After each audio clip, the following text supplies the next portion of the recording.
Goldsboro, North Carolina at Greenleaf Christian Church. It was Family and Friends Sunday. I was there to have Benjamin anointed or blessed. Anointing is a tradition in Bishop Barber's church. And at an anointing, I didn't know at the time, the name of a child is repeated 3 times, each time successively a bit more loud, and then the child is raised up in front of the congregation and introduced to the world. Something that's not done until the child is at least 3 months of age, and Benjamin was just 3 months. And we were there, all of us, the twins, Jade, Benjamin, Anne-Marie, and myself. And as we arrived, I started to kind of look around as we were waiting for the anointing to begin, and I saw all of the families that were gathered there, and I felt a familiar pang. It's a consequence maybe of being an only child distant from my family and having moved a great deal, a loneliness that can suddenly appear for me. I wonder if I'm alone in that loneliness.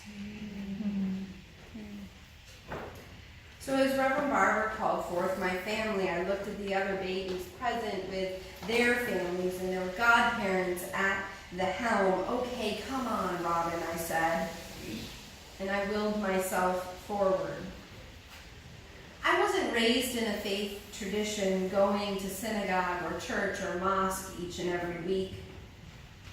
And yet I went to a religious school where it was expected that you went to church every Sunday.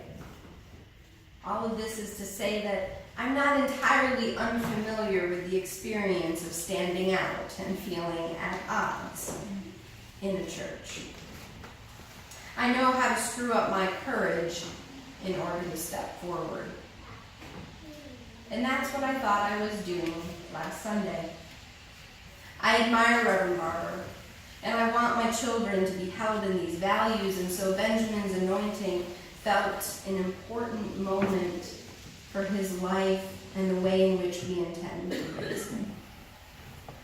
We approached the front of the church, and Reverend Barber invited us to face him with our backs to the congregation. I didn't realize that as we stood there, perhaps feeling slightly out of place but wholly welcomed, that he had invited his family to come step behind ours. Benjamin began to coo and then promptly spit up all over the sanctuary floor across my dress. The minister assured me, "Don't worry about it." And that was when I realized, as I looked over my shoulder, that there was someone else there, and they were placing their hand on my back. I didn't even realize what was happening until I sat down.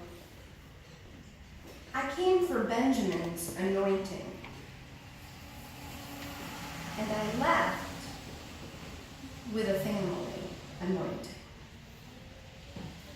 This is the power of religious community.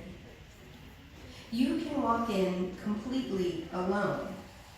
On the outside, your entire life, and here in this space, at our best, it can be possible that you walk out anointed with family. In a culture that slams us with images of perfected families and 24/7 happiness, with 1,000 decisions and constant information, and where we are increasingly alone, this is a powerful truth that our faith community can offer when we are at our best. You can walk in alone, and you can leave anointed with family. That's the theme we're working on this year, rooted in relationship. It's in response to the reality that my kind of story and experience is not an isolated one. 1 in 4 Americans report they have no one that they can confide in. no one that they can turn to. Increasingly, we are divided at every point of our identity from one another, and we're taught to navigate the world in a defensive way that as soon as someone says something we disagree with or marks them different than us, politically, socially, culturally, we are taught to shore up and turn inward and to move away. And more of us, myself included, are finding it hard to screw up the courage to even talk to someone. Anyone had this experience? Mm-hmm. I sometimes feel like I need to go to like a social skills class sometimes. I don't know if it's social media, I don't know if it's the pace of our culture, but the basic skills at conversation and developing friendship and relationship is something that I feel is missing. Many of us are frightened and unsure. Our nation is more and more scared as a whole, more vulnerable to the totalitarianism promulgated from politicians who know that the advantage for accumulating power is in the division. And what's more, when we do get into relationship, I'm not sure we entirely know how to navigate the conflicts and the choppy waters that naturally occur. Even here, it can be very hard in a place that you volunteer to be, I think. Did anybody force? Is anybody here by coercion? Maybe Dr. Jackson and Miss Okora are here this morning. But where you volunteer to be, and suddenly you're in a conflict, it's pretty easy in this place when we hit conflict, when we hit difference and disagreement, to simply stop engaging. Enter into this. Our relational theology is Unitarian Universalist, that we are formed together not in a creed of beliefs, but in a covenant of behaviors. Our faith, in effect, means nothing if we don't figure out how to be in right relationship, an ever-expanding relationship, in a generosity that opens up and challenges the scorched remnants of domination in our hearts and in our souls. That's a tall order, but it happens in small bits. Each time we decide to step forward and awkwardly make our way through an introduction with one another.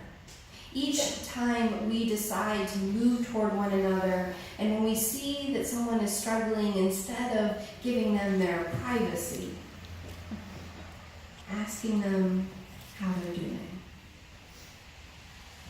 Each time someone says something that digs at us, instead of pulling away, trying to lean in to understand what truth they carry for us. What on earth, beloved, does Rumi mean when he says, there's a moving place that floats in the air with balconies and clear water flowing through infinity everywhere, yet contained under a single tent? What? If you're not a mystic, this morning's reading may have seemed a little confusing, or a good moment to begin your grocery list. But Rumi here in this one phrase is preaching universalism. Infinity everywhere, yet contained under a single tent. This is the translation of universalism, a belief that we are all connected, woven together by this love, that it is the source of our birth and the source of our return.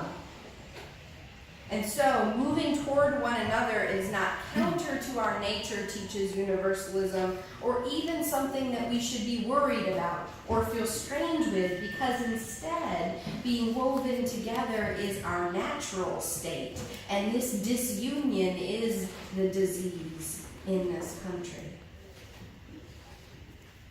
Rumi talks about that bubbling the fountain within. That is the presence of life that connects us. But we've been taught in subtle ways to live otherwise, to be self-reliant or separate, to live apart and divided. And even we religious progressives have come to believe that this separateness is inherent. And sometimes we even preach it as if it is a signal of our strength. Don't insist on going where you think you want to go, says Rumi. Ask the way to the spring, and your living pieces will form a harmony. I walked into that church last Sunday filled with a theology around me that feels quite different, unsure of the strangers at the corners.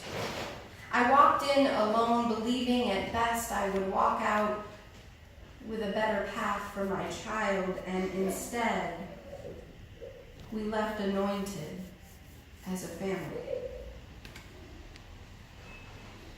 Could we not do that for one another here? Could we not overcome ourselves to be each to the other an anointing, a blessing, a rooting in relationship in a world of upheaval? To search out the moments even now when we can reach out, dig deeper, and follow the spring already bubbling within. So may we live, and so may we bless one another with the time that we have. It is time now for our water communion. And so I want to ask you to take out your blue water droplets, and if you brought some water here with you,